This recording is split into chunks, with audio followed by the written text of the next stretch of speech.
Chers amis, l'Église est en attente. L'Église est au Cénacle. Avec les apôtres, nous attendons l'avènement de l'Esprit Saint. Ces jours-ci, nous vivons la neuvaine préparatoire à la Pentecôte. Et pendant ces jours, nous revivons, nous remémorons toutes les belles paroles que le Christ nous a dites. C'est pour cela que je voudrais vous souhaiter, à vous qui nous écoutez en direct aujourd'hui à travers les réseaux sociaux, je voudrais vous souhaiter une très bonne journée, un bon jour, une agréable journée. En fait, après ma célébration de dimanche dernier, c'était le 6e dimanche du temps de Pâques, je me suis laissé aborder par un certain nombre de personnes qui ont voulu que j'aille plus loin, un peu plus loin, dans la méditation que j'avais faite, dans l'homélie que j'avais donnée aux fidèles. Et donc, parmi elles, un certain Arsène. Et donc, je suis aujourd'hui avec Arsène Tia, qui est venu pour pouvoir me poser les questions. Bonjour Arsène. Bonjour Abbé Serge.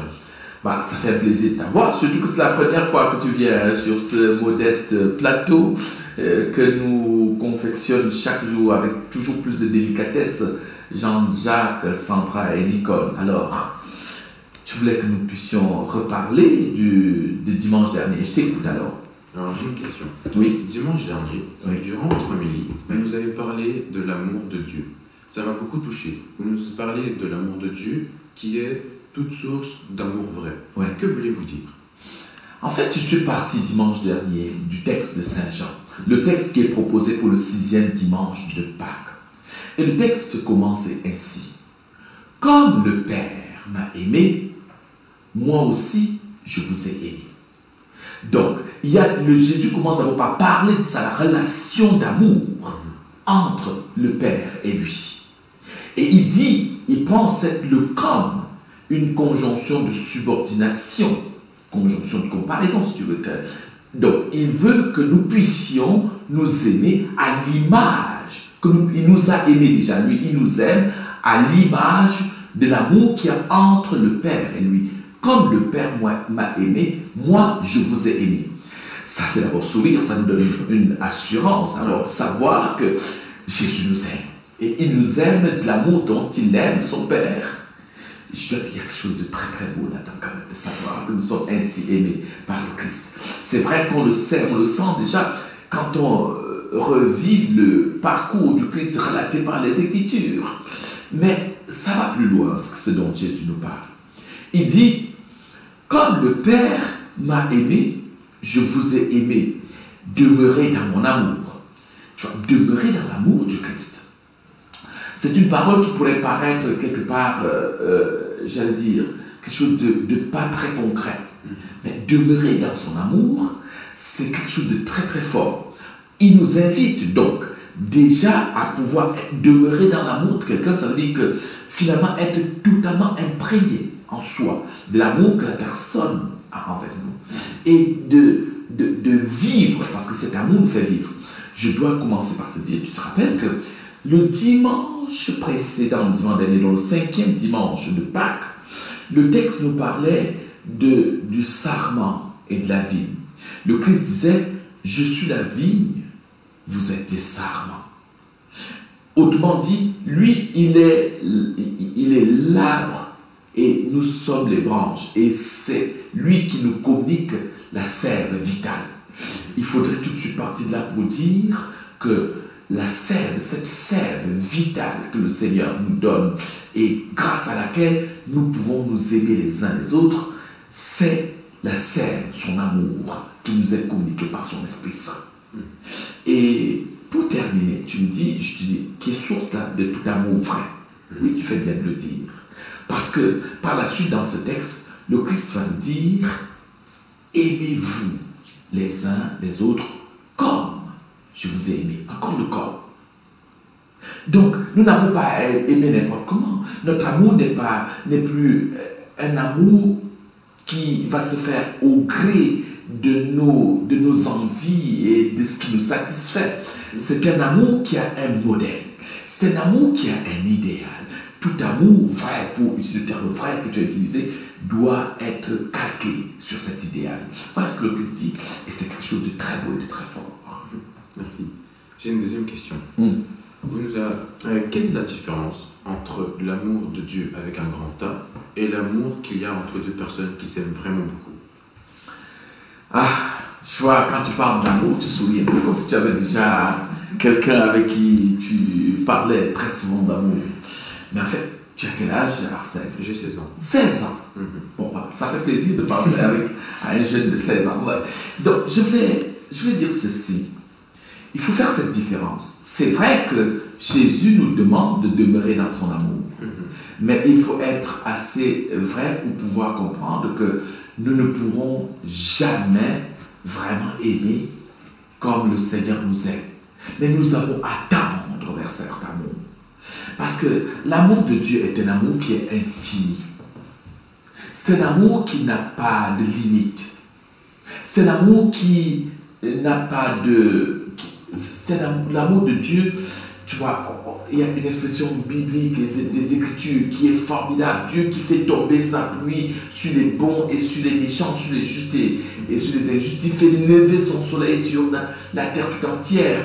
Il ne cherche pas à ce que son amour puisse être seulement un amour qui est lié aux personnes qui le louent ou qui le servent. Et d'ailleurs, dimanche dernier, il y a un texte qui nous permettait de pouvoir revenir sur cet amour de Dieu qui est un amour indifférencié, qui ne fait pas de différence entre les hommes. Déjà, Saint Paul dit, vraiment, je vous assure, Dieu ne fait pas de différence entre les hommes. Et Saint Pierre, dans le texte de la première lecture dont je parle, de ce 6e dimanche de Pâques, Saint Pierre nous dit, pendant qu'il était en pleine prédication, l'Esprit de Dieu a fondu sur toute la masse des personnes qui étaient là. Et il en était étonné de voir que tous ont reçu l'Esprit de Dieu. Dieu ne fait pas de différence entre les hommes. Son amour est offert, son amour est don. Et c'est là la troisième problématique de ce qu'est l'amour de Dieu. Jésus lui-même dit, il n'y a pas de plus grande preuve d'amour que de donner sa vie pour ceux qu'on aime. Et ça devrait nous frapper tout de même. Et je crois que ça devrait te frapper. Quand tu aimes, c'est pour te donner. Il ne faut pas aimer de manière calculatrice. Parce qu'il y a des personnes qui aiment en se disant, je vais recevoir en retour ceci, cela, c'est le Seigneur, ou bien l'autre, je l'aime parce que je compte sur lui pour si. Non, c'est un amour qui est offert, c'est un don. Quand on fait un cadeau, d'abord quand on fait le cadeau, on l'offre, on l'oublie. Et très souvent, on n'attend rien en retour. Faut donner sans compter, quoi. Sans compter, voilà. La mesure de l'amour de Dieu, c'est d'être sans mesure. Et c'est ainsi qu'il nous invite à être. D'accord. Qu'est-ce que cela change, l'amour avec un grand A et la relation que nous avons avec Dieu? Je vais commencer par une chose. C'est Saint Paul qui nous le dit dans la seconde épître que nous avons encore écoutée. Il dit, celui qui aime connaît Dieu. Ça, c'est des phrases quand même très très fortes. Hein? Je disais que c'est Saint Paul, non, c'est Saint Jean qui dit cela dans sa première épître. Celui qui aime connaît Dieu. Et cela signifie que l'amour précède la connaissance. Écoute très bien cette phrase. L'amour précède la connaissance. Et je vais prendre, pour pouvoir illustrer concrètement, quand tu es dans le sein maternel, ta maman t'aime avant même de t'avoir connu. Elle ressent ta présence et elle t'aime. Et puis quand l'enfant naît, tu commences à sourire à ta maman. Peut-être tu ne diras pas qu'on fait, c'est quelque chose de tellement beau. Sourire à sa maman, aimer sa maman, être attaché à sa maman avant de la connaître. Puisque la connaissance se fait petit à petit. Mais dans l'amour, il y a quelque chose, il y a un surgissement, un jaillissement complet, total de l'amour. Et c'est pareil pour Dieu. J'entends parfois des gens qui disent, oh, pour aimer Dieu, il faut que je connaisse d'abord qui il est. Il y a des personnes qui passent leur temps à étudier, à vouloir comprendre Dieu afin de pouvoir l'aimer. Non, c'est l'inverse qu'il faut faire. Il faut aimer Dieu. Quand la catéchèse de l'Église ne devrait pas être une série d'apprentissages qu'on fait aux jeunes. c'est leur apprendre, si on peut l'apprendre, c'est faire advenir en eux l'amour de Dieu. Parce que c'est cela qui est premier et c'est cela qui est essentiel. Si on aime, on connaît. Si on aime, on finit par connaître.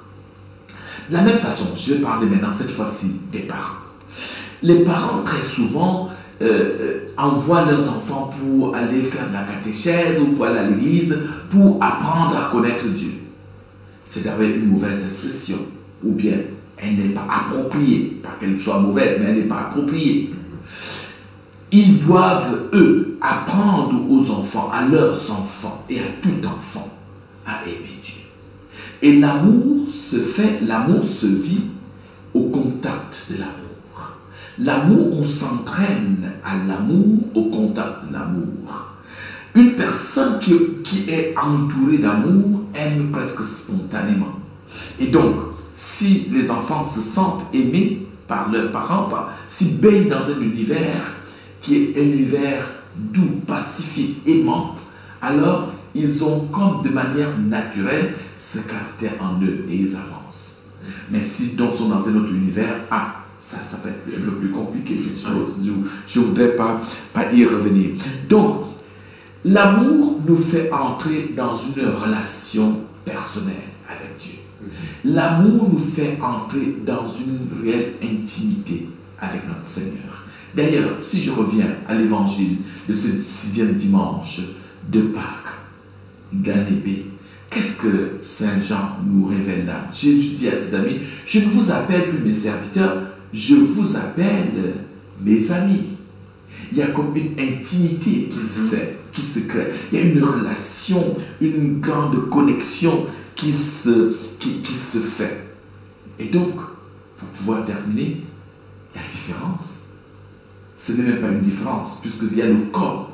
Nos amours sont, avec petit a, sont appelés à se faire grâce à cette conjonction de subordination. Nos amours sont appelés à se faire à l'image de cet amour avec grand A, qui est l'amour de Dieu. C'est un amour qui procure de la joie. C'est l'amour qui donne la liberté. Saint Augustin disait, aime et fais ce que tu veux. Si tout ce que tu fais, tu le fais dans l'amour, eh bien fais-le. Parce que c'est l'amour qui procure la liberté, mais qui donne de la joie. Jésus dit, je vous ai dit cela, pour que ma joie soit en vous, et que, étant aimé de Dieu, votre joie soit parfaite. Donc, c'est ce que je te souhaite, Arsène. Merci beaucoup, moi aussi également. De connaître à travers les amours que tu vas rencontrer dans ta vie, dans ta famille, que tu vas, des amis, de tous les liens que tu vas tisser, de rencontrer cette joie du Christ. Je ne sais pas s'il y avait encore autre chose comme question. Non, du tout. Ah bon, merci. Je profite pour te dire merci pour ce moment de catéchèse, ce moment où tu nous permets de rentrer un peu plus dans la parole de Dieu.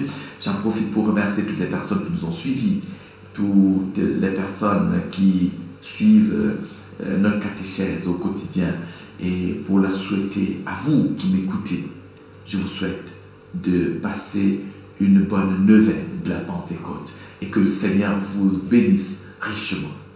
Au revoir.